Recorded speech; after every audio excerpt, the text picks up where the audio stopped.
Յուրաքանչյուրս մեր աշխատանքի վայրում որպես գործընկեր եւ մասնագետ ենք դիտարկվում, բայց թե ինչ խնդիրներ ունենք, դրանք այդքան կարեւոր չեն լինում։ Երբ որ աշխատակիցը լարված իրավիճակում է, ինչ որ ստրեսային իրավիճակ կա կամ անձնական կյանքում կամ աշխատանքի մեջ, վարքը փոխվում է։ Մենք չենք սիրում շատ խոսել եւ պարզ իրար հետ կանգնել եւ խոսել մեր խնդրի կամ կոնֆլիկտի մասին։ Մենք հայերս ջան-ջիգարով խոսացող ազգ ենք։ Մենք երբ որ անունը լսում ենք մեր առանց ջանի, այդ արդեն իսկ ենթադրում է որոշակի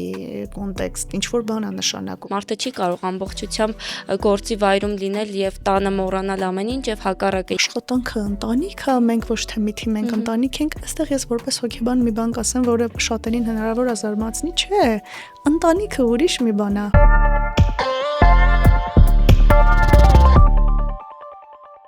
Ողջույն եւ բարի գալուս Job.am-ի YouTube-յան ալիք։ Դուք դիտում եք Jobcast-ը։ Այսօրվա իմ հյուրը Մարիամ Մելքումյանն է, հոգեբան։ Մարիամ ջան, ողջույն եւ շնորհակալ եմ հրավերս ընդունելու համար։ Ողջույն Լիլիթ ջան։ Ոնց եք։ Շատ լավ, շատ ուրախությամբ եւ ողջավորվածությամբ եմ եկել այսօր եւ արդեն իսկ ողջավորված սպասում եմ մեր երկխոսությանը։ Մարիամ ջան, ինչու սկսեցի հենց այս հարցով, որովհետեւ թվում է ինքը ինչ որ մակերեսային հարց է կամ ուղղակի են մարդիկ իրար տալիս, բայց ենթադրում եմ, որ անգամ թիմում աշխատանքի ժամանակ դա կարևոր հարց է, հարցնել գործընկերներին, ինչպես եք հասկանալ հոգեվիճակը, զգացողությունները եւ այլն։ Պետք է արդյոք հարցնել գործընկերներին առհասարակ ինչպես եք, թե ոչ։ Բնականաբար շատ կարևոր է, թե մեր գործընկերները ոնց են իրենց զգում, ու մենք հայերս շատ հետաքրքիր մի սովորույթ ունենք, որ երբ որ հանդիպում ենք, հաստատ հարցնում ենք ոնց ես, լավ ես, երբ որ ասում ենք լավ ես, մի տեսակ ոնց որ պարտադրողականություն կա, որ ակնկալում ենք դե կասի հա, բայց շատ կարևոր է, որ մենք իմանանք, թե ոնց է իրան զգում մեր գոլեգան։ Հետաքրքիր հետազոտություններ են կատարել Լիլիթ ջան ու պարզել են, որ այն մարդիկ, ովքեր որ իրենց հոգեպես ավելի լավ են զգում, ավելի խաղաղ են, ավելի հանգիստ են, իրենց պրոդուկտիվությունը շատ ավելի մեծ է լինում, քան այն մարդկանց մոտ, ովքեր միգուցե ունեն տեխնիկական շատ բարձր գիտելիքներ, բայց իրենց լավ չեն զգում, հանգիստ չեն, լարված են, միգուցե նաև հոգեբանական խնդիրների հետևանքով ունեն նաև պսիխոսոմատիկ այլ դրսևորումներ, ուստի կարևոր է իմանանք մեր գոլեգանները ոնց են։ Շատ կարևոր է, որ հենց կազմակերպությունը հետաքրքրված լինի ու նաև care անի, հոգ տանի իր աշխատակիցների բարօրությամբ, well-being-ով։ Բարեբախտաբար մենք Հայաստանում հիմա շատ լավ առաջընթաց ունենք ու կազմակերպությունները որպես այդպիսին իրենց կորպորատիվ մշակույթի մաս են դարձնում, որ աշխատակիցների ոչ միայն զարգացմամբ են զբաղվում տեխնիկական գիտելիքների ուղղությամբ, այլ նաև ռեսուրսներ են ներդնում հենց աշխատակիցների ինքնազգացողության ու հոգեբանական կայունության ուղղությամբ։ Իսկ դա որ փուլում է լինում, երբ որ աշխատակիցների շուրջ նկատում են ինչ-որ խնդիրներ, լարվածություն, սթրես, թե դա կանխարգելելու համար, այսինքն միջև այդ փուլն են նախաձեռնում ընկերությունները։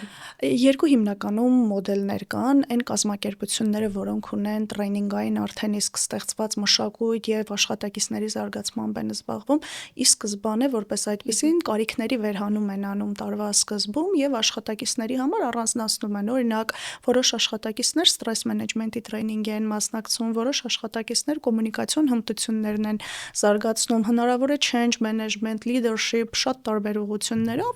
բայց նաեւ ունենում ենք force majeure իրավիճակներ, երբ որ թիմում որևէ լարվածություն առաջացնող դեպք է լինում ու կազմակերպությունը ունենում է անհրաժեշտություն հենց տվյալ պահին տվյալ խնդրի լուծման ուղղությամբ աշխատանք տարվի։ Ու որպես կանոն երկու մոդելով են իրենք դիմում օգնության, մեկը որ հնարավոր է աշխատակցին ուղարկեն հենց հոգեթերապևտիկ ծառայությունից օգտվելու եւ մյուսը, երբ որ հենց թիմի համար տրեյնինգային որևէ ֆորմատ են ուզում։ Քանի որ այս փափուկ հմտությունների զարգացման տրեյնինգները soft skill-երի իրենք շատ լավ նաեւ team building նշանակություն են ունենում, երբ որ մենք ունենում ենք տրեյնինգ օրինակ conflict management-ի, սա ոչ միայն sense թեորիա է, այլ հակառակը գործնական պրակտիկ վարժանքների եւ նաեւ մարդկային փոխհարաբերություններին ուղղված վարժանքների շարք է ու մարդիկ ովքեր ունեն թիմում դժվարություններ, սկսում են շատ լավ իրար հետ հարաբերվել, լավ հաղորդակցվել ու նաեւ տրեյնինգի ընթացքում ոչ միայն գիտելիք են ձեռք բերում ոնց օրինակ խնդրը լուծեն, այլ հենց տեղում են կարողանում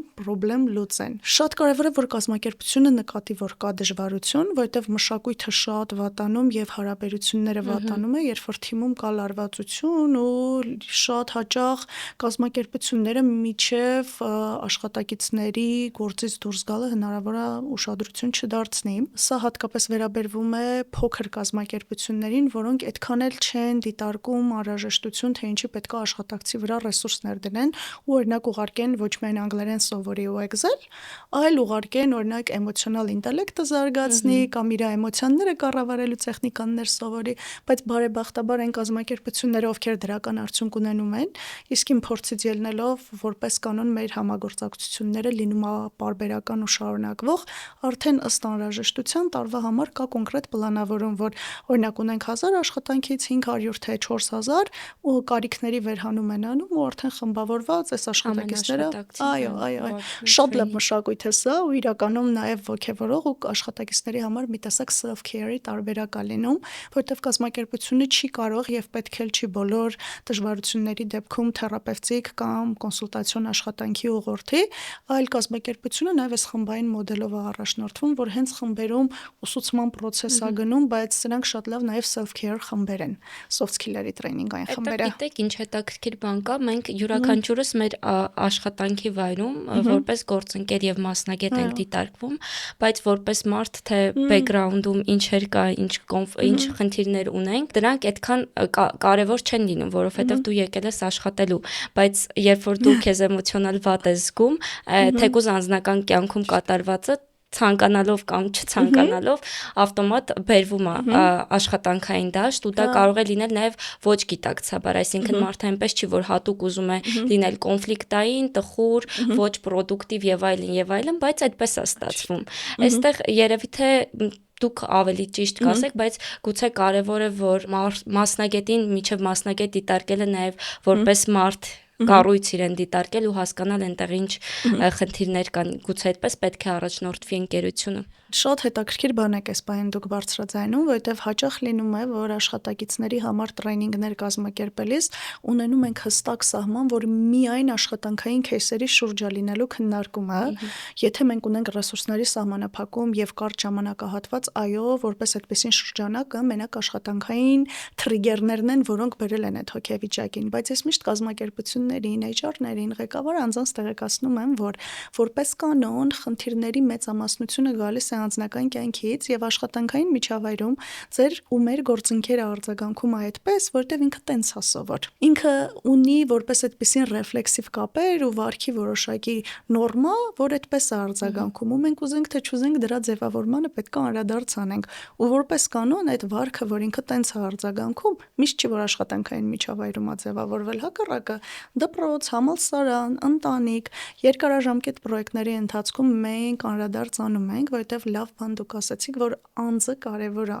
Մենք նկատենք ոչ միայն իր մասնագիտական սկիլերը ու պարտականությունները, այլև իր անձի կառուցվածքը։ Ու այս տրեյնինգները, որ իրականացնում եմ կազմակերպություններում, շատ հետաքրքիր կառուցվածք ունեն իրանք, Լիլիթ ջան, որ միշտ հումորով ասում եմ, եթե սա լիներ տեսական ու եթե հնարավոր լիներ ինֆորմացիա իմանալով վարկ փոխել, ապա այդ դեպքում կարելի էր զուտ ուղղակի ChatGPT-ին հարցեր ուղղել, այն ժամանակ Google-ներ կամ գրքեր կարդալ, կամ ֆայլերը ես share անեմ ու ասեմ եկեք վարքի փոփոխություն ակնկալենք, բայց տրեյնինգային ֆորմատը ես որպես պրակտիկ գործող հոգեբան, վարքի փոփոխմամբ զբաղվող անձ, գիտեմ թե ոնց է վարքը փոփոխվում ու այստեղ կարևոր է, որ ամենաառաջին փուլում պետք է գիտակցում լինի, այսինքն ինչ եմ ես անում, այդ ինձ օգնում է թե խանգարում է, ես ոնց եմ արձագանքում, հետո նոր ոնց կարամ փոխեմ ու գիտությունը, հետազոտությունը ինչ է ասում, ոնց կարանք փոխենք։ Պատկերացրեք տարբերակ մեկ, որ ասում եմ օրինակ էմոցիայի կառավարման այսին տեխնիկաները կա, okay, բայց այդ կարա աշխատակցի հակով չլինի, իր փորձին, իր ռեսուրսներին համապատասխան չի։ Ինքը չկարողանա։ Ուստի learning by doing-ը մեթոդը կոչվում, որ ինքը սովորում է անելու միջոցով, բայց այստեղ շատ կարևոր է գիտակցման փուլը եւ ընդունման փուլը։ Միջև աշխատակիցը չի ընդունել, որ օրինակ որոշ իրավիճակներում ոնց որ թե հասուր եմ արձագանքում ու իրավիճակի հետ այդքան է կապ չունի իմ արձագանքը։ Իսկ տես լինում է։ Մենք սուր արձագանքում ենք, նեղանում ենք աշխատանքի վայրում, իրարից բամբասում ենք, բողոքում ենք, Ոչ թե հենց այդ իրավիճակի պատճառով, այլ որովհետև մենք այստեղից դուրս էլ ունենք նախատրամադրվածություն։ Ոստի շատ կարևոր է, որ մարդը ընդունի, գիտակցի, թե ինչ է անում, ինչքանով է դա գործի հետ կապված, ինչքանով է գալիս անձնական կյանքից, նոր կարողանա նաև սահմաններ դնել, բայց այո, կարևոր է մարդուն դիտարկել համալիր համակարգի մեջ, ոչ թե առանձին որպես աշխատակից։ Բայց այստեղ կարևոր մի բան ասեմ, Լիլիթ ջան, շատ հաճախ գործատուները ասում են, որ դե մենք չենք կարող այդքանին հոգ տանենք, հասկանանք ում հետ ինչ է կատարվում, ու հնարավոր է, որ աշխատակից որպես այդպեսին տեսանելի չլինի, դուրս մնա ուշադրությունից։ Այստեղ մեծ է նաև HR-ների դերը։ Ես ինքս երբ որ HR-ների տրեյնինգներ եմ անում պարբերաբար, միշտ հումորով ասում եմ, որ ձեզ ընկալելու են որպես հոգեբան, այո, որպես լուսապսակով մարդ, որպես իրենց ավագ ընկեր, մամա, պրոբլեմ լուծող ամենակարող մեկը, ու շատ կարևոր է, որ դուք ուշադիր լինեք, դեմառդեմ one-to-one հանդիպումներ ա լինում, այլ ֆորմատ, թե ինչ է կատարվում աշխատակցի հետ, վարքը փոխվել է, թե չի փոխվել, որովհետև շատ հաճախ երբ որ աշխատակիցը լարված իրավիճակում է, ինչ որ ստրեսային իրավիճակ կա կամ անձնական կյանքում կամ աշխատանքի մեջ, վարքը փոխվում է։ Հնարավոր է շատ ագրեսիվ լինի, հնարավոր է հակառակը փակվի եւ մեկուսանա, ու հաճախ մենք պիտակավորում ենք, որ ինչ է կատարվում, ոնց որ թե փոխվել է, մի բան հետը հեն չի, շատ սուր պիտակներ կարանք տանք, ու ժողովրդական արտահայտություն կա, հումորով միշտ ասում եմ, մեր տատինները չեն իմացել, թե բրիտանացի գիտնականները ինչ են հայտնագործել, բայց ասել են գիտահեն բաներ, օրինակ լուն ուխտ է դարձնում, այսինքն փոքր բանը շատ մեծացնում է։ Հա, ու ստրեսային իրավիճակում աշխատակիցները որպես կանոն հնարավոր է շատ սուր արձագանք են եւ հնարավոր է փակվեն, մեկուսանան, ու կարեւոր է, որ այն մարդով զբաղվում է ռեսուրսների կառավարմամբ կան այն օղակները նկատեն, որ ոնց որ թե մի բան այն չի իմ գործընկերոջ հետ ու օգնության կարիք ունի, որովհետեւ կամպանիայի համար շատ ավելի մեծ ռեսուրսատար է աշխատակից ազատել ու այդ turnover կոչվածի հետ գործ ունենալ, քան առկա աշխատակիցների որպես այդպեսին բարօրությամբ զբաղվի։ Ոստի կարևոր է նաև մենք նկատենք, թե ինչ է կատարվում։ Ու ելի եմ նշում, որ բարեբախտաբար աշխատակիցների բարօրությամբ ու well-being-ով կազմակերպությունները սկսել են ավելի շատ զբաղվել, ու հայ իրականության մեջ մշակութային իրոք ռեալ մեծ փոփոխություններ այս պահին ունենք, ու ընթացիկ նաև փոփոխություններ են դրանք։ Իհարկե, կորպորատիվ մշակույթի այդ փոփոխությունը նաև գործատուին դարձնում է ավելի դիտարկելի աշխատակիցների եւ մասնագետների համար։ Եթե խոսենք թիմային կոնֆլիկտների մասին, շատ հաճախ երբ որ մարդը կոնֆլիկտի մեջ է, իրեն թվում է, որ դա մի հատ անդունդ է, այսինքն չի էլ կարողանում խնդրին վերևից նայել, կոպիտ ասած, որ հասկանա, որ իրական մեծ բան չկա։ Եվ կոնֆլիկտը կարող է բավականին երկար սրվել եւ Հայաստանում, չգիտեմ, դուք կասեք, այդ տենդենսը այդպես է թե չէ, բայց մենք չենք սիրում շատ խոսել եւ պարզ իրար հետ կանգնել եւ խոսել մեր խնդրի կամ կոնֆլիկտի մասին, որի արդյունքում էլ դա գնալով ավելի սրվում է։ Այստեղ թիմային կոնֆլիկտները հաղթահարելու ինչ մոտեցում կա։ Օրինակ, երկու աշխատակից եթե իրար հետ կոնֆլիկտ ունեն, իրենց միասին ուղարկել հոգեբանի մոտ տրեյնինգի, դա դրական կազդի, թե ավելի կսրի իրավիճակը, ինչպես է արվում։ Հետաքրքիր բան նշեցիք Լիլիթ ջան ընթացքում, որ մի տեսակ նաև մենք ոնց որ թե կոնֆլիկտներից խուսափում ենք ու նաև սովոր չենք արճակատման գնալ ճակերտավոր եւ լուծել։ Մի հատ կարճ տամ տարանջատում, թե ինչ է իրականում այդ աշխատանքային կոնֆլիկտը, որտեվ երբեմն մենք կոնֆլիկտի ընկալման հետ կապված շատ սուր զգացողություններ ենք ունենում։ Կոնֆլիկտը որպես այդպեսին ընդունված է համարել երկու անձանց կամ մարդկանց ճակերտավոր բախում, որտեղ կա շահերի բախում, որտեղ կա տարբեր նպատակներ կամ էլ նպատակը նույնն է, բայց միջոցներն են տարբեր այդ նպատակին հասնելու ճանապարհին։ Ու հաճախ ստացվում է, որ թիմերը կամ աշխատակիցները իրականում ուզում են նույն բանը, բայց նույն լեզվով չեն խոսում, ու թվում է իրանք իրար չեն հասկանում։ Հետաքրքիր դիտարկում, որ հաճախ կանանց եւ տղամարդկանց վարքում կոնֆլիկտելու մեխանիզմները տարբեր է լինում։ Կանայք ավելի շատ իրանց էմոցիոնալությունը ցույց են տալիս հնարավոր է խոսքերի միջոցով, արդյունքների միջոցով, տղամարդկանց դեպքում երբեմն ագրեսիայի է վերածվում, որտեղ այդ էմոցիան կա, իրանք նույն ձևը զգում են, տխրում են, բարկանում են, բայց այդ սոցիալական պահը կա, որ հանկարծ ցույց չտաս տղամարդ ես ցիկ պահի։ Այո, ու ստացվում է հնարավոր է ընդհանուր միջև ագրեսիվության վերածվի, ավելի վատ դեպքերում հայհոյանք ու ընդհանուր միջև միգուցե բռնություն։ Իմ աշխատանքային կարիերայի ընթացքում բարեբախտաբար չենք ունեցել կազմակերպություններում նմանատիպ դեպքեր, որ հենց բռնությամբ աշխատակիցների մեջ կոնֆլիկտի որպես այդպեսին լուծումը հասած ու լինի, բայց շատ են եղել իրավիճակներ, որ թիմերը կամ նույն թիմում անձինք իրար հետ ընդհանրապես հաղորդակցվելիս չեն եղել։ Այս դեպքում որպես այդպիսին մոդել է աշխատանքի, որ առանձին ուղարկում են թերապևտիկ աշխատանքի խորհրդատվության, ու երկրորդ կառուցվածքը, որ հենց թիմի համար տրեյնինգ է կազմակերպվում, որի ընթացքում վերահանվում պատճառները, թե ինչի են տենց արձագանքում, ոնց կարան այդ իրավիճակը լուծեն, ու ունենք նաև մոդել, երբ որ կոնֆլիկտող կողմերի հետ ուղղակիորեն ունենում ենք խորհրդատվական հանդիպում, որի ընթացքում փորձում ենք հասկանանք ինչա ուր գնա, բայց հետաքրքիր մի բան ասեմ, Լելի ջան, որ կոնֆլիկտը, որ առաջացել է, ինքը մի օրում լուծում չի ստանալու, շատ կարևոր է, որ նույնիսկ եթե կողմերը պայմանավորվածության եկան, հետ կոնֆլիկտային իրավիճակ մենք ունենք, որ այդ էմոցիաները թեև ավելի պասիվ են, բայց կարան մարդկանց մեջ դեռևս խուտուտ գան եւ հավանականը այլի վերսկսեն։ Կուզեմ խոսամ այն ուղղության մասին, որով փոփոխությունները արվում, որի օգնությամբ աշխատում են, որովհետեւ շատ հաճախ տեսանելի չի լինում, թե ինչ ենք անում, բայց սա գիտահեն մեթոդների օգնությամբ իրականացվող պրոցես է։ Ես ինքս որպես հոգեթերապևտ աշխատում եմ CBT մոդելով։ CBT-ին cognitive behavioral therapy-ն է, կոգնիտիվ վարքաբանական թերապիան, ու այս ուղղությունը ասում է հետևյալը. մեր կյանքում կան միշտ իրավիճակներ։ Պատկերացրեք այդ իրավիճակի անունը դնենք A։ Աշխատակիցը այդ օրը քեզ թարս նայեց, ղեկավարդ մի քիչ ոնց որ բարձր տոնով խոսեց, ոնց որ թե գործից մեկը ուշացավ, թասկը ամբողջությամբ չարեց, լիքը իրավիճակներ, միտինգի ժամանակ ոնց որ թե քեզ այդքան էլ ձայնի իրավունք չտվեցին։ Այս իրավիճակների անունը պայմանական դնում ենք A։ Ու մենք ունենք ինչ որ ռեակցիաներ։ Տխրում ենք, ուրախանում ենք, էմոցիայից բացի ռեակցիա, որ վարքը փոխվում է, կարող է գոռանք, կարող է սուր խոսենք, ինչ որ ձևով ունենք արձագանք։ Այս մեր էմոցիաների ու վարքի անունը դնենք C։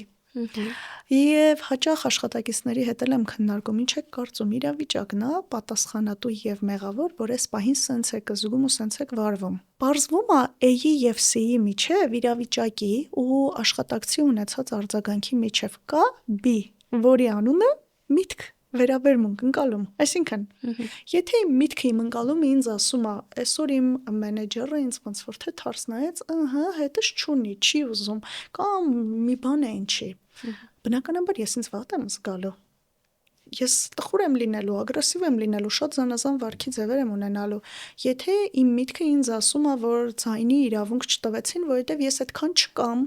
թերարժեքության զգացում ա ունենում, ես բավականաչափ լավը չեմ, I am not enough good ա գոչվում, երբ որ ես այդքան էլ հաշտ չեմ իմ հետ ու մի հատ է դրսից հա trigger լինում, ավելի ա խորանում, էլի իմ արձագանքը սուր ա լինելու։ Բայց եթե իմ վերաբերմունքը միտքը իրավիճակի հետ կապված ասի, օրինակ մարդս այսօր կարող է լավ չի զգացել, տրամադրություն չունի եւ միշտ չի որ իմ հետ կապ ունի։ Մենք շատ երբեմն անձնավորված ենք ընդունում, մի դեպքում որ խնդիրները գտնում ենք, որ մեր պատճառով է եւ մի դեպքում մյուսների ու հաճախ անձնավորված ենք ընդունում, որ իմ հետ հատկապես տենց վարվեց։ Եկեք ընդունենք, որ հա կարա լինի եւ իրոք ինչ որ չափով քո անձի հետ է կապված, բայց որպես կանոն միշտ չի որ այդ ամենը մեր հետ է կապված։ Ուղղակի մենք մեզ ենք Հա, վերագրում ենք, ու երբ որ ընկալումդ վերաբերմունքդ փոխում ես, պլյուս ասում ես, որ դե կարա լինի աշխատանքային միջավայրում, միշտ չի որ բոլորը բոլորին կարողանում են ժպտան, տարբեր process-ների միջով են անցնում եւ այդ միշտ չի որ իմ անձի հետ է կապված, սրանից այնպես չի շատ ուրախ ու երջանիկ ես, որ քեզ չնկատեցին, կամ քո ուզած ձևով չարձագանքեցին, բայց քո արձագանքը թուլանում է, քո սպառման մակարդակը ճակերտավոր թուլանում է։ Ու այս ուղղությունը, որը թերապիայում լավ արդյունք է տալիս, հենց խմբերի հետ աշխատանքում լավ արդյունք է տալիս, որովհետև մենք ինչ ենք անում վարքի փոփոխության համար, ընկալում, վերաբերմունք ենք փոխում, որ համապատասխանաբար նաև իր զգացողությունները, ընկալումները փոխվի ու կոնֆլիկտները ուրիշ ձև լուծի։ Պլյուս աշխատանքը մի միջավայր է, որտեղ ենթադրվում է, որ կարան լինեն կարծիքների տարակարծություն։ Մենք տարբեր մարդիկ ճիշտ եք։ Լիլիթ ջան, մենք ստրեսվում ենք, երբ որ մեր ակնկալիքները իրատեսական չեն։ Օրինակ մտածում ենք միշտ պետք է հարթ լինի, միշտ պետք է ուրախ երջանիկ լինենք, ու երբ որ ունենք անիրատեսական ակնկալիքներ, մեր լարվածությունը մեծանում է։ Ու աշխատակիցների լարվածություն առաջացնող գործոններից է նաև համարվում անիրատեսական ակնկալիքներ պլյուս դերերի անհամաձայնություն։ Այսինքն մի գործ ես անում, բայց դու հաշտ չես, ասում ես լավ, բայց ես սրան եմ արժանի, ես ինչա որ ես էս անեմ։ Ու հետաքրքիր բան ասեմ, որ մենք թեև կոնֆլիկտներից ենք խոսում, բայց սա ուղիղ կապված է նաև ստրեսի հետ, Ստրեսային իրավիճակներում վարքը փոխվում է fight, flight, freeze ռեակցիաներին հնարավոր է ծանոթ լինեք, ենթադրվում է, որ լարված իրավիճակներում, երբ որ ստրեսը ուղեղի կողմից գնահատվում, աշխատակիցները կարան կռվեն, ագրեսիվանան, կարան ուղղակի ջայլամի քաղաքականություն վարեն, փախնեն ու կարան ստոպ տան, սառեն։ Ու մի դեպքում օրինակ ասում ենք, «Էս ինչ եղավ, էս ինչ մեղու կծեց, էս ինչի է ագրեսիվ», մի դեպքում ասում ենք, «Անտարբեր է, գնացել է, մեզ բանի տեղ չի դնում», ինչ որ դեպքում ասում ենք, «Անջատվել է»։ Շատ սուր պիտակներ ենք տալիս, բայց այս պիտակների տակ կա վարքի փոփոխություն։ Ու երբ որ լարված են լինում մարդիկ օֆիսային եւ աշխատանքային պայմաններում հնարավոր է ագրեսիվ լինեն, կոնֆլիկտները մեծանա, որտեվ սուր են արձագանքում, ու հակառակը հնարավոր է մեկուսանան, փախնեն, ընդհանրապես կոմունիկացիայի չգնան։ Ուստի այս գիտակցման ու ճանաչման պահը շատ կարևոր է, որ այդ վարքի հետևում կան հստակ պատճառ-հետևանքային կապեր։ Ու այստեղ շատ կարևոր է, որ նաև կազմակերպության ղեկավար կազմը ունենա այդ գիտելիքները ու թիմեր կառավարող անձիկ, ովքեր որ լիդ են, մենեջմենթ են անում, շատ կարևոր է, որ այդ գիտելիքները ունենան։ Շատ հետաքրքիր հետազոտություններ կան, թե ոնց տեխնիկական high level բարձր մակարդակի գիտելիք ունեցող մարդիկ կարան fail անեն իրենց աշխատանքը, երբ որ լարված են, երբ որ հանգիստ չեն ու նաև աջակցություն, support չկա թիմի կողմից։ Իսկ օրվա մեծ մասը մարդիկ անց են կացնում իրենց աշխատանքի մեջ։ Ընտանիքից շատ, այո, աշխատանքի մեջ են անցկացնում իրենց ժամանակը։ Եթե մենք խոսեցինք իհարկե աշխատանքի հետ կոնֆլիկտների եւ այլնի մասին, եւ մեր ընկալումները իհարկե դա կարող է կապված լինել, օրինակ ես ունեմ ինքնագնահատականի խնդիր, թե ոչ։ Եթե ես ամեն ինչ ինձ եմ վերագրում, գուցե ես կարիք ունեմ այդ ամեն ինչի կիզակետում լինել եւ թեկուզ այդ բացասական իրավիճակում ինձ ավելի լավ զգալ, որտեվ ամեն ինչ իմ մեջով է անցնում եւ ինձ հետ կապված է։ Ինչպես հաղթահարել ինքնագնահատականի, իհարկե պատկերացնում եմ, որ դա շատ բարդ process է եւ մի բանից չի կախված, բայց գոնե աշխատավայրում պետք է հասկանալ, որ դու աշխատում ես եւ ինչքան է լինեն դրական եւ բացասական դեպքեր մարդիկ, դու կարող ես օրինակ լքել աշխատանքդ, եթե կա ինչ-որ կոնկրետ խնդիր, որը չի փոփոխվում, օրինակ գործատուդ քեզ հետ շատ վատ է խոսում, որը հստակ որոշում է, դու կարող ես դրանից քեզ վատ զգալ, կամ հասկանալ, որ դա ավելի շատ քո ներքին պատկերացումներն է եւ մարդիկ պարտավորել չեն համապատասխանեն են ամեն ինչին, ինչ որ դու երազում ես կամ ցանկանում ես ունենալ։ Լիլի ջան, նախ ասեմ, որ ինքնագնահատականը ինքը որպես այդպեսին շատ բարդ համալիր է ու այս տերմինի տակ իրականում շատ կոմպոնենտներ են ներառված։ Դրանցից մեկը դա ինքնաընկալումն է, ոնց ես դու քո անձը ընկալում ու նոր հետո թե ոնց ես դու գնահատում։ Թե ոնց է լինում մենք տարբեր ձևով ենք մեզ դրսևորում ու տարբեր ձևով ենք մեզ գնահատում ընդունում, այս ուղղակիորեն կապված է մեր մանկական սցենարների ու սխեմանների հետ։ Դեռ փոքր ժամանակից մենք մեսիջներ ենք ստանում ընտանիքում, սոցիալական այլ օղակներում, դպրոց, մանկապարտեզ, համալսարան, թե օքեյ ես, օքեյ չես։ Ընդհուպ միջև տեսություն կա հոգեբանական, Էրիկ Բերնը այդ ուղղության ներկայացուցիչը, օքեյների տեսություն է կոչվում, ու հետաքրքիր բան է ասում, որ մարդիկ իրանց կարան ընկալեն օքեյ, մյուսներին ոչ օքեյ, որոշ մարդիկ հակառակը գտնում են իրանց օքեյ չեն, մյուսներն են օքեյ։ Այս ուղղությամբ շատ չեմ խորանա, որտեվ իրոք շատ ծավալուն թեմա է, բայց ուզում եմ ասեմ, որ մենք որպես այդպիսի սխեմաններ ու սցենարներ ունենք, թե մեզ ոնց ենք ընկալում ու ոնց ենք պատկերացնում մեր ու այլ մարդկանց հարաբերությունները։ Ու երբ որ բավականաչափ ես ներսից ինձ աջակցված չեմ զգում, շատ կախված եմ լինում դրսի այդ արձագանքներից։ Մենք սոցիալական էակներ ենք ու շատ կարևոր է, որ թիմից ստանանք այդ դրական հետադարձ կապը, բայց գործը ավելի բարդանում է, երբ որ ներսից չկա այդ աջակցությունը, ընտանիք, անձնական կյանքից էլ չկա, ու մենակ աշխատակիցներից ես ուզում ստանաս։ Այսինքն դու ավելի շատ կարիք ունես այդ դրական հաստատում ստանալու։ Մասլոուի բուրգին վստահ եմ ծանոթ կլինեք Լիլիթ ջան, ու այստեղ հետաքրքիր բան կա, որ կազմակերպությունները գիտակցված կիրառում են կամ սկսում են կիրառել, որ երբ որ աշխատակիցների համար ապահովում են շատ լավ պայմաններ աշխատելու, ամռանը հով է, ձմեռը տաք է, սննդի հարցեր են կարգավորում, հարմար պոֆիկներ եւ աթոռներ, ու նաեւ աշխատավարձն է բավականաչափ լավ, այստեղ մենք այն ստորին մակարդակում փորձում ենք հարմար պայման ստեղծենք, որ աշխատակիցը ի վիճակի լինի աշխատի, բայց հետաքրքիր բան կա։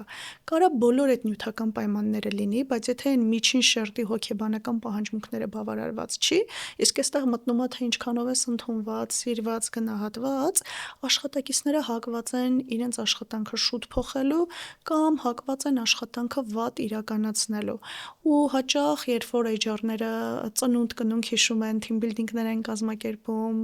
տոներն են հիշում ու շնորհավորում են, սա էլ ինչ-որ մի միջոց է աշխատակցին ցույց տալու համար, որ հեյ, ես քեզ նկատում եմ, դու կարևոր ես ու մենք հոգ ենք տանում քո մասին։ Բայց երբ որ մենք գործ ունենք կոնկրետ թիմի հետ, այլ ոչ թե հենց մեծ կազմակերպության, շատ կարևոր է, որ թե մենեջմենտի կողմից այդ դրական ֆիդբեքը լինի, թե աշխատակիցների միջև։ Հենց տրեյնինգների մեջ այս ամենը մենք սովորում ենք։ Ոնց տալ հետադարձ կապ, ոնց խնդիրները բարձրաձայնել առանց դիմացի անձին պիտակավորելու եւ թիրախավորելու, որովհետեւ նայեք Լիլիթ ջան, վարքի փոփոխման երկու հիմնական մոդել կա։ Մեկը ասում է, որ պետք է օրինակ պատժել, ոնց էր մենք դպրոցում ինչ-որ բան սխալ էինք անում, գիծ էինք հաշում, երկուս էին դնում, ինչ-որ մի բան, որից մորթը արդեն վախենում է, լարվում է։ ավելի։ Ու աշխատակիցներին ինչ-որ պատժի մոդելներ են ստեղծում։ Մյուսը ասում է, որ պետք է խրախուսել, ու այս խրախուսելու process-ում չի ասում, որ դու պետք է բաց թողես իր ֆեյլ արած գործերը։ Մեթոդները տարբեր են, օրինակ սենդվիչի մեթոդ կա, որ ասում է նախ պետք է աշխատակցի մեջ, այո, այս մեթոդը իհարկե շատ նաև քննադատությունների է ենթարկվում, նույն ինքը Մասլոուի բուրգն էլ, բայց ուզում եմ ասեմ, մենք հայերս ջան-ջիգարով խոսացող ազգ ենք։ Մենք երբ որ անունը լսում ենք մեր առանց ջանի, այդ արդեն իսկ ենթադրում է որոշակի կոնտեքստ, ինչ որ բան է նշանակում։ Ուստի շատ կարևոր է, որ կապ չունի համաշխարհային շուկայում աշխատակիցների վարքի ու հոգեբանության հետ կապված ինչ հետազոտություններ են արվում, տեղայնացված լինի մեր մշակույթում, ու ես շատ ակտիվ օգտագործում եմ այդ տեղայնացման process-ը, որ պետք է համապատասխան լինի, թե դա ում համար ես անում։ Ուստի շատ կարևոր է, որ նախ նկատես, թե աշխատակիցդ ինչա լավ անում։ Տարբերակ մեկ, որ կարճ կոնկրետ գնում ես, ասում ես, այս ինչը վատ է, սենց, հաճախ անձնավորված են ընդունում, ասում են, չեմ հասկանում, մի լավ բան չկա, մենակ ես եմ, պլյուս միտքը առաջանում, իմիջիալոց մենք տրեյնինգներին տենց քեյսային ու դերային խաղեր ենք ունենում, ու տեղում ենք վերհանում, մինի էքսպերիմենտներ ենք անում, ոնց ես զգում, երբ որ մենակ բացասականն են ասում ու չստացվածը, խուտուտ է գալիս ներսից, հաճախ մտածում են, տո լավ եմ անում, տենց եմ անում, դու ով ես, որ ինձ տենց ասես, էլի սկսեց, բայց երբ որ ասում ես, ինչ ես նկատում, այ այս process-ում այսքան են նկատել եմ, գնահատում եմ, լավ է, ու միևնույն ժամանակ սենց բան կա, որ բարելավման կարիք ունի, ու խոսում ես թե ինչ, ու նաև դրականով ես տալիս ամփոփում, որ ես հավատում եմ, քո հետ եմ, հարց լինի, այստեղ եմ, սա փոխում է իրավիճակը, որ դու մարդուն մեսիջ ես տալի, ոչ թե վատ արեցիր, այլ դու մարդուն մեսիջ ես տալի, որ ես նկատում եմ եւ այն, բայց բարելավման բան ունենք, ու նաև չես բերում անձին կպցնում, որ դու այդպիսին ես, իր արածն է ինչ որ բանով ոչ համապատասխան ընթացակարգերին, որը փոփոխման ենթակա է նաև։ Փոփոխման ենթակա է նաև, ու հետ գնալով այդ գնահատման խրախուսման համակարգին իհարկե մոդելները շատ է, հետաքրքիր քննադատություն կա Այսբուրգի հետ կապված, որ նախկինում Մասլոու պապիկը ինքը հումանիստական հոգեբանության ներկայացուցիչ է, բայց իր տեսությունը օգտագործվում է բիզնեսի մեջ, տնտեսագիտության մեջ, HR-ի մեջ եւ իհարկե հոգեբանության, ասելը պետքա ստորին ֆիզիոլոգիական կենսաբանական պահանջմունքները բավարարված լինի, այնուհետև հոգեբանական պահանջմունքները, որպեսզի մարդը ի վիճակի լինի աճի ու զարգացման, սամարեալիզացիա է։ Հիմա հետաքրքիր ձևով բուրգը շրջել են ու ասում են, եթե դու մինիմալ գոնե պահանջմունքների բավարարում ունես ֆիզիոլոգիական մակարդակում, ու այստեղ միշտ նաև հումորով օրինակ եմ բերում, եղել է, որ մենակ տրանսպորտի գումար ենք ունեցել, կամ ինչ որ մի կտոր հացի փող, ընտրություն չի եղել, բայց դե կշտացել ենք, ու դու բռնել ես օրինակ աճի զարգացման ճանապարհը, աճելով, զարգանալով դու հետևից լուծել ես մյուս հարցերը, դու ունես օրինակ հնարավորություն ընտրելու աշխատատեղ, դու ունես միջավայր ընտրելու հնարավորություն, այսինքն ներս ենք բերում պատասխանատվությունը, որ եթե դու վերցնես պատասխանատվություն քո աճի զարգացման համար, դու կունենաս նաև հնարավորություն ընտրելու օրինակ ինչ միջավայրերում լինես, ինչ աշխատավարձով աշխատես, իրականում շատ խորը ու բազմակողմանի ոլորտ է աշխատակիցների վարքի փոփոխությունը ու շատ լավ արդյունքներ ենք ունենում։ Այնքան հետաքրքիր է ֆիդբեքերը, թե նախ ասեմ, որ սա չափելի է, այսինքն այնպես չի մենք տրեյնինգը արեցինք, ես խմբերում միշտ ասում եմ, որ ես հոգեբան եմ, բայց խմբերում ես խմբային թերապիա չեմ անում։ Սրանք թերապևտիկ խմբեր չեն։ Սրանք soft skill-երի զարգացման ուղղությամբ ուսուցողական խմբեր են, որտեղ կիրառվում է մարդկային վարքի բոլոր օրինաչափությունները, ու ես որպես հոգեբան դրանք ակտիվ կիրառում եմ։ Այդ տարանջատումն է կարևոր նաև, որ սրանք թերապևտիկ խմբեր չեն։ չեն, ուսուցողական են, որոնց հիմքում բնականաբար մեր անձը ու մեր վարքն է անկած ու հետաքրքիր է, որ երբ որ հետո օրինակ զանգերի կենտրոնի աշխատակիցների ենթադրենք ստրես մենեջմենտի տրեյնինգ են կանում կամ բռնաոթի կանխարգելման, հետո չափելիություն կա, թե ոնց սպասարկման որակը բարձրացավ։ Օրինակ ոնց աշխատակիցները սկսեցին հաղորդակցվել, այո, բողոքող զանգերի քանակն է քչանում, աշխատակիցների turnover-ն է, հոսունությունն է քչանում, այսինքն չափելիություն է նաև ապահովում, բայց հետաքրքիր բան եմ ուզում ասեմ Լիլիթ ջան, որ վարքը մեր մի օրում չի փոխվում։ Իհարկե։ Երբեմն լինում է, որ օրինակ ասում են, ինչ կլինի, 2 full day հավաքվենք, անենք, դե արագ կանենք, կվերջացնենք ու արդյունք սպասենք։ Բայց եթե դա տարիների ընթացքում ձևավորված վարքագիծ է, ինչպես փոխել երկու օրում։ Մենք ունենք հստակ նեյրոնային կապեր, մեր գլխուղեղում նյարդային բջիջների մեջ կապեր ունենք ու շատ պրակտիկ օրինակ հիմա ձեզ համար բերեմ, ոնց է եղել է իրավիճակ, որ տուն եք մտնում, գիտեք վարդակը այդ ձեռքի տակ, ասենց ավտոմատ լույսը անջատում միացնում եք։ Մեկ է հանգարց մի օր իրավիճակը փոխվում եւ վարդակը ձախ ձեռքի տակ է։ Թեև գիտեմ, որ վարդակը այդ ձեռքի տակ չի, մտնում եմ սենյակ ու ավտոմատ աջ ձեռքն է։ Հիմա ես պետք է լիքը փորձեմ, որ հեյ, էլ աչի տակ չի ձեռի տակ, ամիջև ռեֆլեքսի մակարդակում լինի։ Աշխատակիցների վարքն էլ է տենց։ Իրենք սովոր են մարզել։ Տենց արձագանք են ու դրա համար տրեյնինգները առաջարկում եմ անենք օրինակ ամսվա մեջ կամ ավելի երկարաժամկետ պրոյեկտ ունենք, կարող է մի քանի ամիս, շաբաթը 2 օր 2 ժամ հանդիպում ենք, X տեխնիկաներ սովորում, մարզում ենք, գնում է տրեյնը անում, հետո գալիս ֆիդբեքում, որովհետև այդ վարքը դուք կարևոր բան նշեցիք, մի օրում չի ստեղծվել ու մի օրում էլ չի փոխվելու։ Իմացությունը կարևոր է, բայց դա հիմնական միջոցը չի վարքի փոփոխման։ Դա նաև պետք է կիրառել։ Մենք շատ բան ենք սովորում իմացության տեսանկյունից, բայց կիրառման մեջ ես ինքս էլ, եթե դա 1-2 անգամ կիրառում եմ եւ հետո այլ մոռանում եմ իր մասին, վստահաբար դա երբեք իմ մոտ որպես ռեֆլեքս չի ձևավորվի։ Ճիշտ է։ Երբ որ խոսում ենք soft skill-երի մասին եւ առհասարակ մարդկային պոտենցիալի մասին, շատ հաճախ դիմացինի մեջ մենք կարող ենք տեսնել շատ մեծ պոտենցիալ։ Օրինակ մարդ է, որ կարող է անել սա եւ ինքը իր զարգացման համար, դա ոչ թե որ ընկերության բարելավման եւ այլն, այլ որպես մարդ, որ ինքը կարող է հասկանալ, որ ավելին կարող է անել, քան այդ պահին անում է։ Բայց հաճախ մարդիկ իրենց մեջ այդ պոտենցիալը չեն տեսնում կամ չեն ուզում տեսնել, չեն ուզում ինչ-որ այլ ուղղություններով փորձել, վախի զգացողություն ունեն, իսկ եթե փորձեմ չստացվի, իսկ եթե դա իմը չի։ Այս դեպքերում, երբ որ նաև դա փափուկ հմտություն է, ենթադրում եմ, երբ դու սովորելու քո ջիղի վրա աշխատում ես, ինչպիսի մոդելներ կան, որ կարելի է կիրառել մարդը որպես իր համար հենց եւ աշխատակցին առաջ խաղացնելու համար։ Այստեղ կարևոր մի բան ասեմ, որ կուզեի մի քիչ բացեմ, թե ինչ է soft skill-ը, որովհետև շատ հաճախ աղավաղված ընկալում ենք ունենում, ու այստեղ շատ կիրառական օրինակ հիմա կբերեմ։ Ոնց է, որ օրինակ դպրոցում մենք անգլերեն ենք սովորում կամ միգուցե այլ լեզու ենք սովորել կամ համակարգչային X տեխնիկաներ, ենթադրենք Excel-ին ենք տիրապետում, ոմանք լավ են սովորել, ոմանք չէ։ Ու հետո երբ որ գործի մեջ պետք է լինում, ինչ ենք անում։ Դնում սովորում ենք երկարատև ժամանակ, բայց դա սովորումը ձեռք ենք բերում։ Ու այս գիտելիքների տեսակը իրանք համարվում են hard skill-եր։ Բայց մենք ունենք նաև soft skill-եր, որոնք ենթադրում են հետևյալը, որ կան անձին բնորոշ հատկանիշներ, հմտություններ, որոնք կարանք մենք ձեռք բերենք։ Այսինքն ոչ թե եսի ծնե եմ լինում տենց շատ կոմունիկացվող ու էֆեկտիվ պրոբլեմ լուծող մեկը, հա ունենք նախատրամադրվածություն կամ քիչ ունենք, բայց մենք կարանք մարզենք այս հմտությունները նենց, ոնց որ սովորում ենք տեխնիկական գիտելիքները։ Soft skill-երի հետազոտությունները մոտավոր սկսել են, եթե չեմ սխալվում, ճիշտ եմ հիշում, 1970-ական թվականներին ա եղել ու ոնց են բացահայտել ընդհանրապես տենց բան կա։ Ամերիկայում սպայական անձնակազմ ընտրելու ժամանակ նկատել են, որ հնարավոր է սպաները տիրապետեն տեխնիկային, օրինակ գիտեն ոնց կրակել, ոնց կառավարել, բայց որոշում կայացնելիս դժվարանում են։ Թիմի հետ չեն կարողանում հաղորդակցվեն, կոնֆլիկտ լուծելիս շատ մեծ խնդիրների մեջ են մտնում, առաջնորդության ժամանակ ու այս փուլից սկսած որպես այդպեսին կարևորել են, որ այստեղ կարևոր է նաև անձնային հատկանիշները։ Ոչ միայն դու ոնց ես տեխնիկան տիրապետում, այլև ոնց ես դու հարաբերվում, ոնց ես որոշում կայացնում։ Ու սկսել են հմտությունների զարգացման որպես այդպեսին տրեյնինգների ներգրավումը։ Կարևոր մի բան ասեմ, soft skill-երը իրանք շատ են։ communication skill ունենք, stress management, time management, ունենք change management, leadership, կարելի է սա անվերջ թվարկել, բայց ըստ առաջնահերթության հիմնականում պահանջված է համարվում, օրինակ Հայաստանում իմ ամենաշատ վաճառք ունեցած դասընթացը, թեև ես ինքս վաճառք չեմ անում, բայց բեռնեբերան մարքեթինգը աշխատում է ու անընդհատ խմբեր են գալիս ու հերթագրված ամիսներ առաջ, դա stress management-ն է, պայմանավորված շատ տարբեր հանգամանքներով։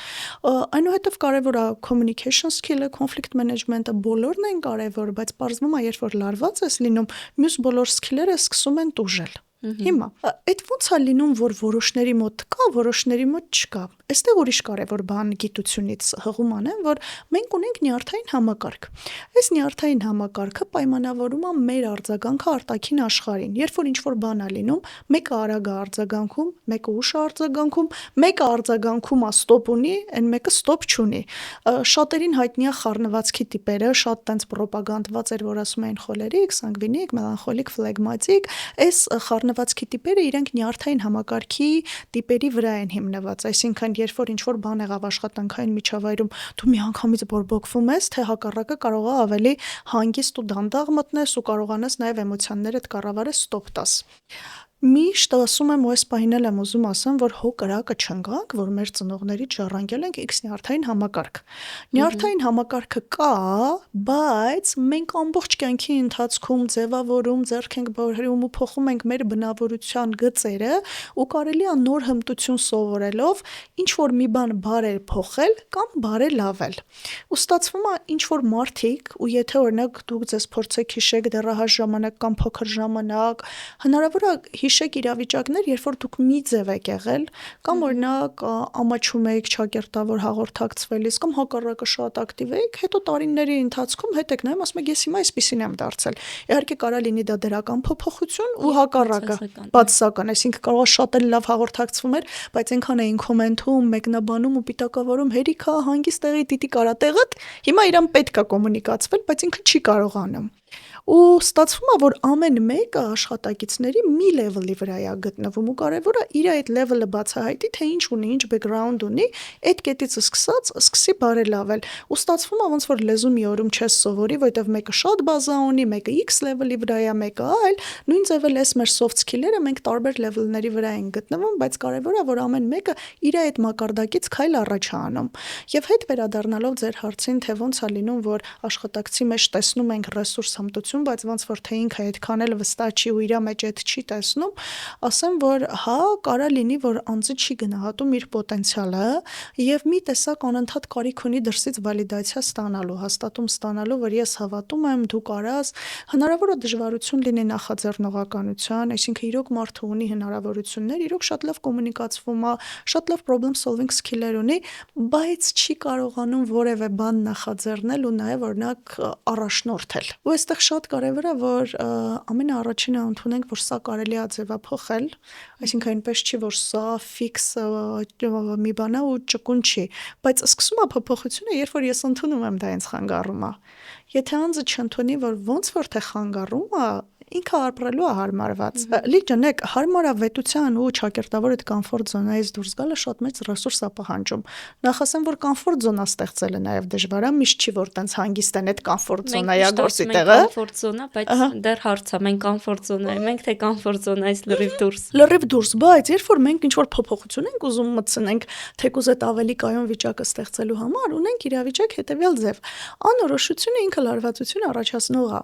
Ու հաճախ մարդկանց համար ավելի հանգիստ է, որ այն ինչ կա լավ է, վատ է, ես գիտեմ հիմա ինչ է, բայց ես չգիտեմ հետո ինչ է լինելու ու չեմ էլ ուզում գնամ ռիսկերի ու ստացվում է մարդիկ իրանց այդ վարքաձևով աշխատանքային միջավայրում նույն ձև ապրում աշխատում են ու չեն ուզում փոփոխության ու change management-ի կարիք լինում է, երբ որ օրինակ թիմը նոր պրոդուկտ է ներդնում կամ ինչ որ ծրագրային փոփոխություն կա կամ ընդհանուր միջև լինում է սեղան են փոխում կամ աշխատանքային հարկ ու թիմերը ստրես, կտրում են։ Ու այստեղ հարկ է լինում, որ փոփոխությունների հաղթահարման ուղղությամբ աշխատանք անենք։ Ուստի ինչքան էլ մենք նկատենք այդ ռեսուրսը մարդու մեջ, կարևոր է որ մարդը նաև ընդունի, գիտակցի, որ սենց բան կա, այսքանով օգնում է, բայց այսքանով նաև խանգարում է, եւ նկատած կլինեք, որ շատ հաճախ հաջողում են այն մարդիկ, ոչ թե որ ունեն շատ լավ տեխնիկական սկիլեր, այլ այն մարդիկ, ովքեր կարողանում են դա ներկայացնել։ Եվ ճկուն են, այդ flexible կոչվածը, ու նաև կարևորը չամաչես, մեզ երբեմն մեսեջ ենք ստանում դաստիարակության համեստ պահի թող կողքինները քեզ նկատեն։ Ու գովեն քեզ կամ հակառակը ասում են, չէ, բոլոր տեղերում դու պետք է այսել են ծայրահեղությունն ամենան ես, բայց կարևորը հիշենք, որ շատ նորմալ է քո գործի մասին դու կարողանաս խոսես։ Կարևորը որ ընդունես այս մասով ես լավ եմ անում, այս մասով ոնց որ թե բարելավման կարիք ունեմ, ու հետաքրքիր բան, որ գործատուները երբեմն ակնկալում են, որ դե աշխատանքը ընտանիք է, մենք ոչ թե մի թիմ ենք, ընտանիք ենք, այստեղ ես որպես հոգեբան մի բան կասեմ, որը շատերին հնարավոր է զարմացնի, չէ, ընտանիքը ուրիշ մի բան է։ Եվ դա ծուղակ կարծես։ Ծուղակ լինի, ընտանիքը հարաբերությունների մեջ ընտանեկան գտնվող անձինք են, ովքեր ունեն իրար հանդեպ լիք այլ պատասխանատվություններ, Եվ ակնկալիքներ ու դժվար է շատ ընտանիքից ասես, օքեյ, ինձ դուրս չի գալի, ես դուրս եկա գնում եմ, բայց աշխատանքը այնպիսի մի բան է, որ երբ որ չկա մոտիվացիա, դրական հարաբերություններ ու կորպորատիվ մշակույթ, շատ օքեյ է, որ կարա լինի ճակերտավոր ռոտացիա եւ աշխատակիցների տեղափոխություն։ Իհարկե սա կազմակերպությունների համար այդքան է ճակերտավոր շահավետ չի, բայց միգուցե նաեւ դրդում է, որ լավ աշխատանքային պայմաններ ստեղծեն աշխատակիցների համար, որ լավը զգան։ Շատ կարևոր է այդ սահմանների տարանջատումը, Լիլիթ, որ նորմալ է ունենա աշխատակիցը ու պարտադիր է ունենա հանգստի ժամ, կարևոր է ունենա անձնական տարածք, ինչի եմ ես սա ասում Լիլիթ, որովհետև հաճախ տրեյնինգի զապրոս է լինում ու ասում են սենց դժվարություն ունենք, թիմ ես մտնում ու պարզվում է թիմերը 24/7 ֆունկցիա չանող թիմեր են, բայց միշտ պետք է հասանելի լինեն։ Որտեղ օրինակ, հա, մենեջերը տենց է ուզում, միշտ պետք է տեղում լինես, շաբաթ-կիրակի, այսինքն չկա անձնական տարածք ու այստեղ շատ դժվար է սահմաններ դնել, բնականաբար մարդիկ 1, 2, 3 շատ ոգևորված անելու են, X կետում սկսելու են դեմոտիվացվել, իսկ երբ որ մոտիվացված չեն, բռնաութի ամենամեծ սիմպտոմներից է, որ աշխատանքի հանդեպ հոռատես են դառնում, մոտիվացիան կորում է, կոնֆլիկտում են, միշտ հավես չունեն, կարա շատ լավ տեխնիկական սկիլերով մասնագետ լինի, բայց երբ որ արդեն այդ ստրեսի վերջին մակարդակում ենք սպառված է բռնաութի մեջ, ուղղակի սկսում է աշխատանքը չանել։ Ոստի շատ կարևոր է նաև ընդունել, որ աշխատակիցները ունեն նաև այս կյանքում հաճույք պատճառող այլ բաներ, հա, աշխատանքը կարևոր է, մեր կյանքի մեծ մասն է, կարևոր հատվածն է, բայց նաև այլ միջոցներ եւ տեղեր կա ապրելու եւ էմոցիա ստանալու։ Այո, մայմ ջան, եթե խոսենք բռնաութի եւ առհասարակ work life այդ կյանք բալանսի մասին,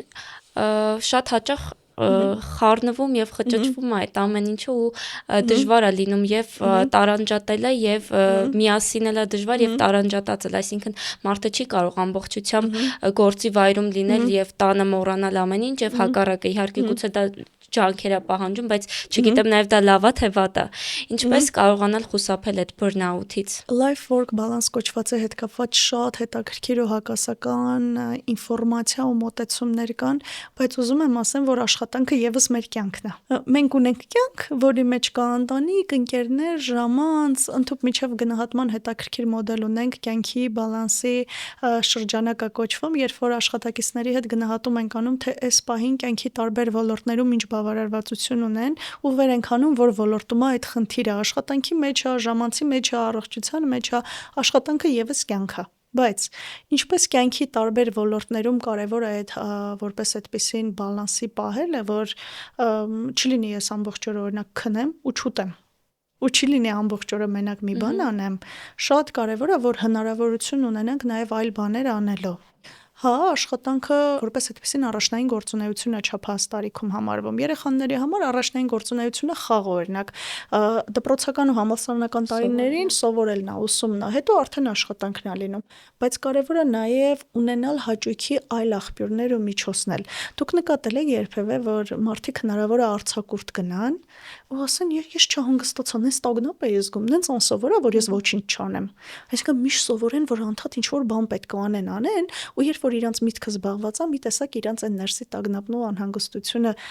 ճակերտավոր խլացնում են ու փախնում են դրանից, որովհետև միշտ զբաղված են։ Ու երբ որ զբաղված չեն լինում, բարձում է շատ դժվար է ինքդ քո հետ լինես մենակ, երբ որ բան չկա, հասկ չկա ու խնդրեմ չկա լուծելու։ Պլյուս երբ որ գործի տեղը մենք խնդիրներ ենք լուծում, մի տեսակ մեզ բան ենք զգում, էլի, որ ստացվեցի, սա դիտի։ Հաճախ լինում է իրավիճակ, նախ ասեմ, որ բըրնաութի ռիսկը, հուզական սպառման ռիսկը մեծ է այն աշխատակիցների համար, ովքեր որ գործ ունեն հենց անձանց ու անձանց էմոցիաների հետ։ Այսինքն դու գործ ունես ոչ միայն քո հետ, այլև այլ մարդկանց, այո,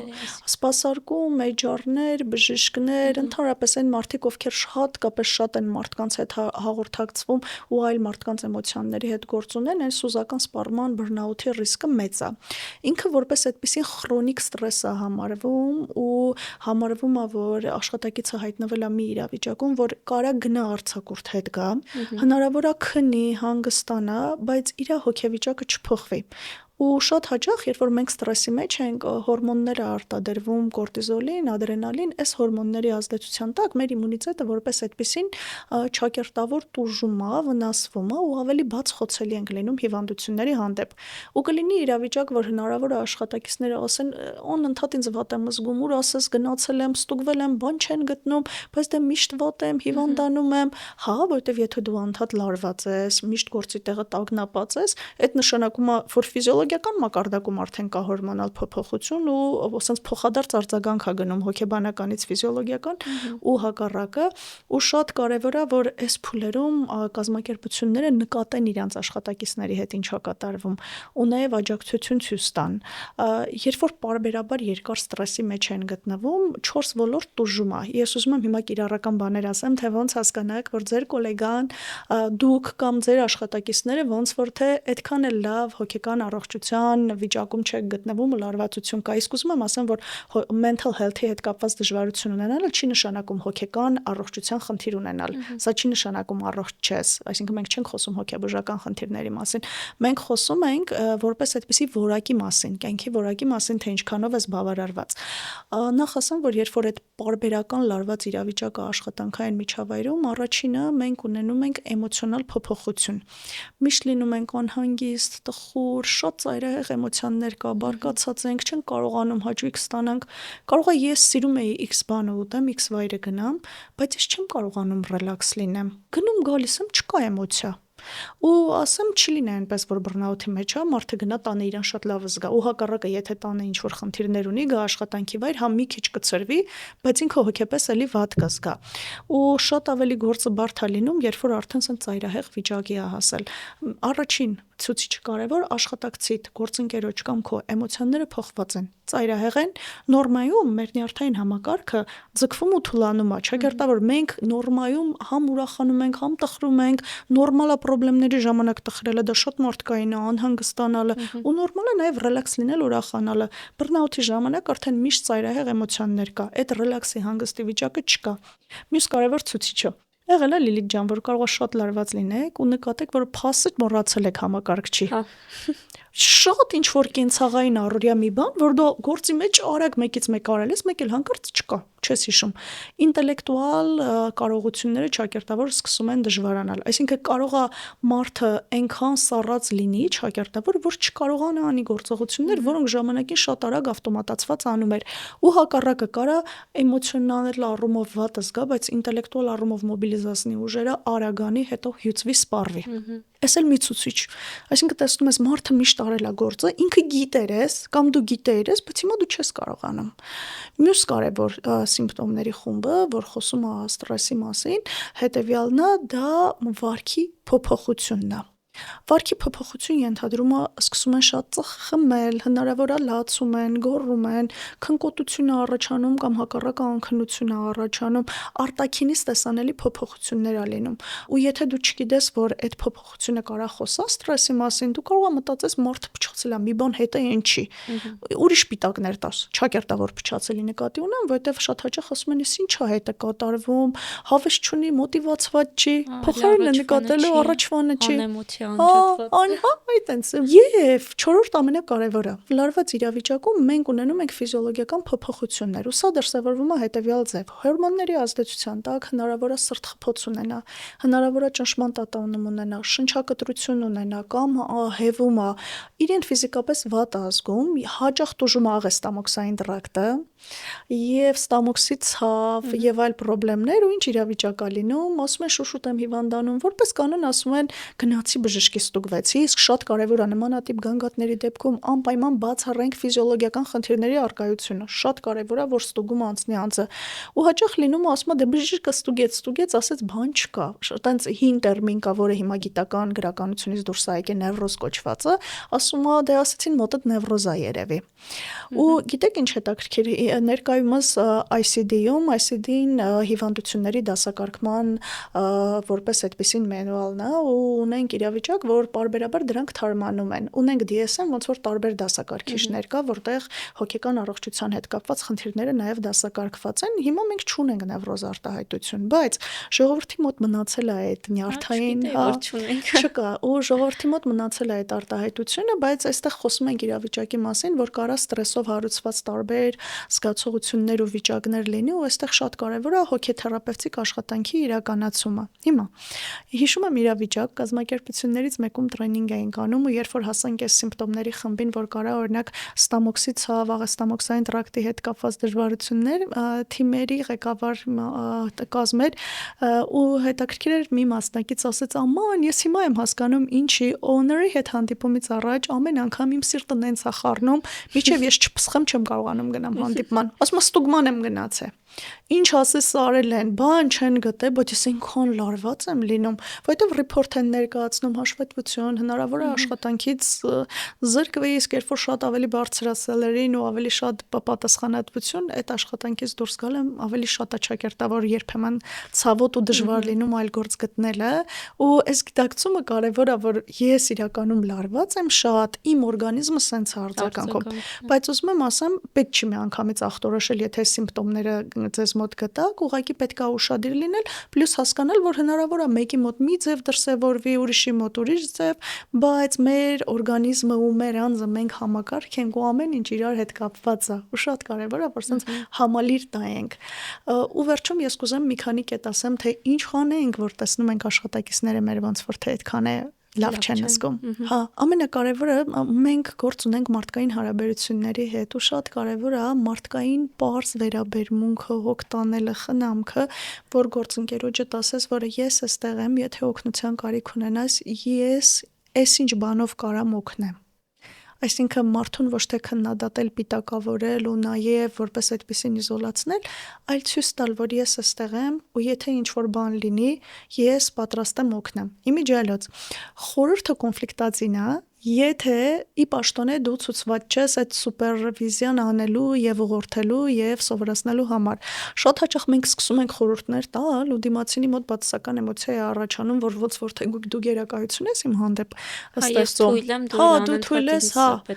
Ու երբ որ խոսում են, հիշեք, որ լսելը նույնիսկ դա մեծ օգնություն է։ Երբ որ մարդիկ խոսում են ու կա սոցիալական աջակցություն, ստրեսի հաղթահարման ժամանակ շատ կարևոր է այդ սոցիումի աջակցությունը։ Այս աջակցված լսված լինելը արդեն իսկ օգնում է, որ այդ լարվածությունը թուլանա։ Ու շատ կարևոր է, որ 10 հնարավորություն մարդը եթե ուզում է խոսա, այդ պահին խոսա ու ապահով միջավայրը ստեղծես։ Հետաքրքիր բան հիշեցի, հետազոտություն են արել ու ինչ են բացահայտել։ Պարզվում է մեր նյարդային համակարգը, երբ որ ինչ-որ իրավիճակ է լինում, թրիգեր է լինում, լարված է լինում մոտավորապես մաքսիմում մինչև 10-15 րոպե։ Այսինքն հետո գիտեք ես ինչի մասին են, որ պրոբլեմ կա գործի տեղը շուտ ոգևորված կռվում են, մեյլ են անում, զանգում, ինչ-որ բան են ասում ու դրանից հետո օրինակ կարող է փոշմանեն կամ ասեն սուր արձագանքեցի ու հակառակը։ Էլի մեր տատիններին հիշեմ տակ գլխով որոշում մի կայացրու, օրինակ գնում ա տուն, հեչել այդ մեյլը չի անում, չի զանգում, միտինգ չի անում, առավոտ արթնանում է, լրիվ այլ ձև է արձագանքում։ Պարզվում է, եթե դու այդ ժամանակահատվածը ձգում ես իմիջիալուց հիշեք ու հաշվի առեք, այս շատ կարևոր կետ է, լարված ժամանակ մենք ֆիզիոլոգիապես նաև իրոք ձգված լարված ենք, եթե դու այդ ընթացքում հնարավորինս չարձագանքես ժամանակ շահես, դրանից հետո նյարդային համակարգը թուլանալու է, մնալու է մեր վերաբերմունքը իրավիճակի հանդեպ։ Եվ այսպես ռեալ ենք դեն։ Բայց եթե այդ վերաբերմունքը քեզ ասում է խայտարակ եղար, թույլ տվեցիր քո հետ ոնց վարվեցին, ես ոնց են քո հետ խոսում, դու ավտոմատ թրիգեր ես անում ու նյարդային համակարգդ էլի լարում ես։ Բայց եթե վերաբերմունքդ ասում է դե կյանքա կարա պատահի աշխատանքային միջավայրը, նենք չի հաճելի է դառնում, բայց այդ քո նյարդային համակարգի լարվածությունը թուլանում է։ Ոստի կարևորը նաև սպասել, եթե ինչ-որ թրիգերող իրավիճակ է լինում, շատ այդ պահին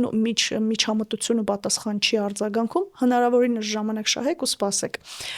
Կանխարգելման ու օգնության համար մենք խոսեցինք լսելու մասին, խոսելու մասին, սպասելու մասին, շատ կարևոր է նաև ինքնախնամ կոչվածը, որ անես բաներ, որոնք քեզ հաճելի է ու էներգիա տալիս ու ռեսուրս է տալիս։ Գիտեք ինչի է նման մեր հոգեկան աշխարհը, ոնց է որ մեր հեռախոսի մարտկոցը նստում է, ինչ ենք անում, ասում ենք, չգիտեմ, ով ունի լար, ով ունի համապատասխան device-ի լար ու ինչ որ վարդակ ենք գնդում ու դնում ենք charge լինի, չէ։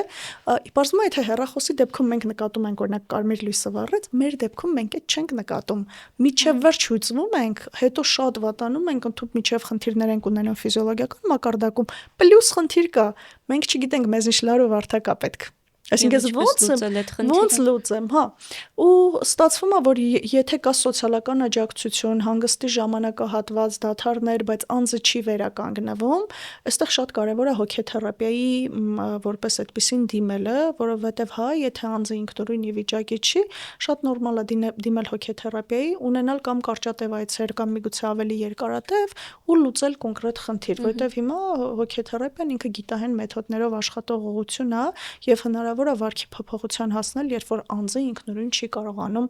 այդ լուծմանը հասնել։ Ու հիշենք, որ իրականում մեր կյանքը միայն ուրախության մասին չի եւ նաեւ միայն տխրության մասին չի։ Բայց մենք տխուր պահերը ավելի երկար ենք հիշում եւ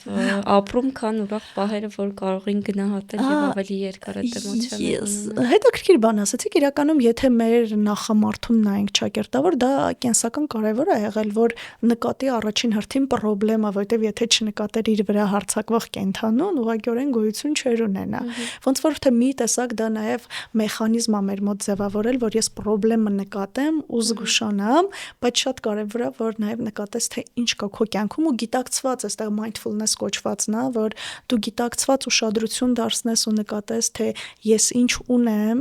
ու ինչի համար եմ շնորհակալ ու ոնց է այդ ինձ օգնում։ Միգուցե առաջարկ անենք մեր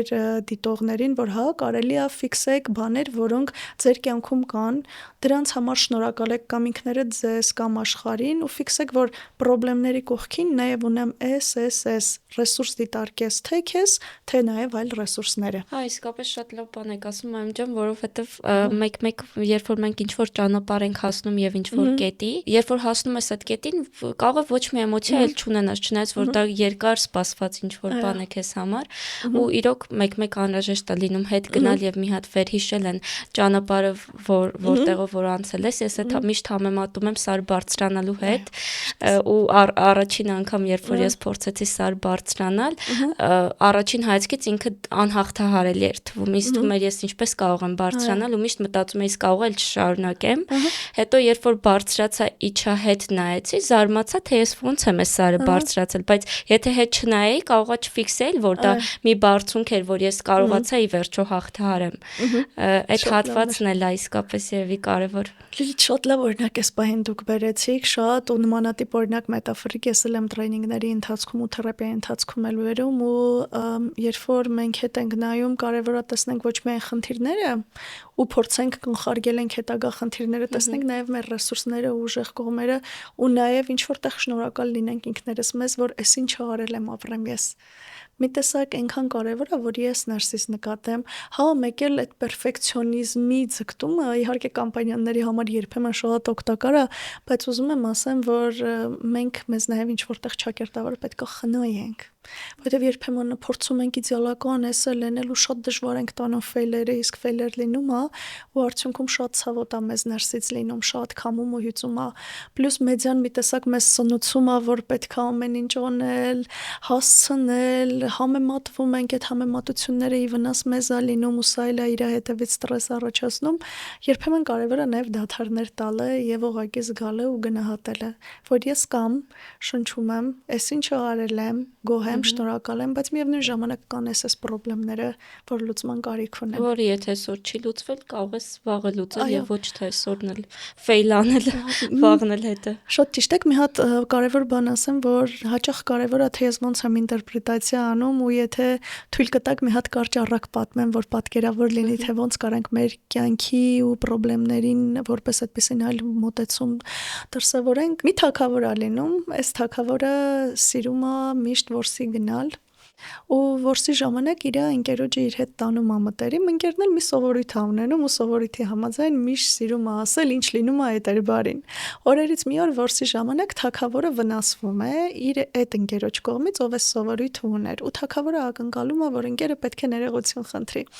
Ընկերը փոխարենը ներողություն խնդրելու սովորույթի համաձայն ասում է, ինչ լինում էր այդ բարին։ Թագավորը բարկանում է ու ընկերոջը հրամայում է զնդանը նետել։ Անցնում են տարիներ, ընկերը մնում է զնդանում եւ թագավորը շարունակում է իր արքունական կյանքը վայելում ու ինչ որ մի օր իր շքախմբով գերի է ընկնում X կղզում ցեղերի մոտ։ Այս ցեղերը մի հատ սովորույթ են ունենում։ Իհարկե տրեյնինգների ժամանակ միշտ ասում եմ, ըստ ձեզ ինչ սովորույթ կարան ունենան ցեղերը, բնականաբար իրենց աստվածներին հաճոյանալու համար զոհաբերության ռիտուալ ունեն ու բնականաբար հաջորդ հարցը ում կընտրեն շքախմբից որպես աստվածներին հաճելի մեկը, ամենալավ կերած խմած, լավ ձիհեցնած մեկին, թագավորին։ Բայց այս ցեղերը մի հատ ուրիշ սովորույթ ունեն, որի համաձայն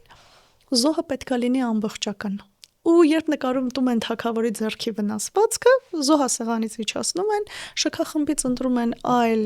քիչ թե շատ լավ հագած, ձիհեցնած, լավ կերած խմած մեկին զոհում։ Թագավորը հետ է գնում իր արքունիկ, հրամայում է ընկերոջը հանել զնդանից եւ ասում է ներողություն եմ խնդրում, ես քո հանդեպ անարդար եմ վարվել։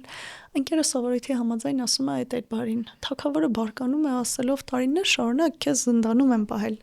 Եվ ընկերը ինչ է պատասխանում. եթե ես քո ձեռքը վնասեի, բայց դու ինձ չպատժեիր, քեզնից հետո որսի տեղը երկրորդ լավ հագած կապած, կերած խմած, լավ ձիհեցնած մարդ ով էր լինելու ես, ում էին զոհելու ինձ։ Իհարկե առակը մի քիչ նաև հումորային սենց ընթացք ունի, բայց այստեղ կարևոր մի բան եմ ուզում ընդհանրացնեմ ու ասեմ։ Մեր կյանքում աշխատանքի մեջ եւ ընդհանրապես շատ տարբեր իրավիճակներ են լինում։ Ու այդ իրավիճակները միշտ չի, որ այդ պահին մենք հասկանում ենք ինչի։ Երբ որ ես ունեմ դիրքորոշում, որ դա վերջ, աշխարհի վերջն ավատ է, ես շատ ավելի ծանր եմ տանում ու սպառվում եմ։ Եթե իմ դիրքորոշումը ասում է, որ հա կյանք է, պատահում է, ինչ արած, ես էլի կտխրեմ, էլի վատ կզգամ, բայց իմ սպառման մակարդակը կիչնի։ Այսինքն ես շատ չեմ սպառվի։ Խնդիրը թե ես ինչքան եմ սպառվում,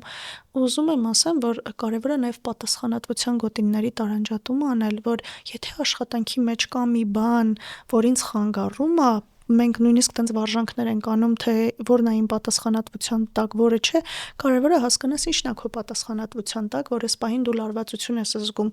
Այն ինչ պատասխանատվության տակ է, կարելի է լուծել, բայց երբեմն բաներ կան, որ մեր պատասխանատվության տակ չեն, կոնտրոլից դուրս են, ու այստեղ մնում ամենակ վերաբերմունքի փոփոխությունը։ Ու շատ կարևոր է նաև այդ տարանջատումը տաս, այստեղ հիմա ես կարամ ռեալ ինչ-որ բան լուծեմ, այս խնդրը լուծվում է, թե վերաբերմունք պետք է փոխեմ։ Հակառակ դեպքում մենք միշտ թիմերում խոսում, քննարկում, լարվում թեմաների շուրջ, որոնք այդ պահին պատասխանատվության տակ չեն, բայց լիքը էներգիա ու ռեսուրս են տանում։ Եվ միևնույնն է լուծումն էլ չկա։ Մայմ ջան, շատ շնորհակալ եմ զրույցի համար, բավականին բազմակողմանի անդրադարձ կատարեցինք, իհարկե